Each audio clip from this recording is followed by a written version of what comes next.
dirintis itu oleh direksi-direksi kita yang ada di pusat. Betul begitu ya, Pak Rusito, mungkin ada saksinya juga gitu. Jadi event ini adalah sebenarnya event yang memang dibuat dari awal Trans Studio Mall itu berdiri gitu.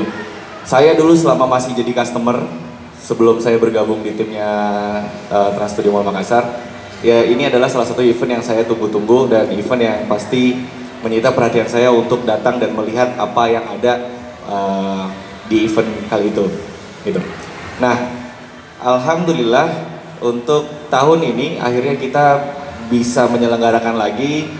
Setelah tahun lalu itu kita ada istirahat 1 tahun, itu karena memang ada terkendala beberapa hal.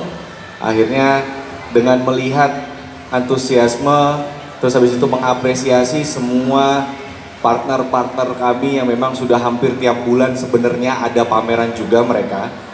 Cuman untuk kali ini kita coba untuk kumpulkan mereka untuk bersilaturahmi bersama, untuk kumpul bareng-bareng semua partner-partner, teman-teman, komunitas, baik itu yang ada kepentingan bisnis dan kepentingan kumpul-kumpul dan kepentingan macam-macam, kita coba akomodir semuanya untuk kumpul jadi satu hari ini.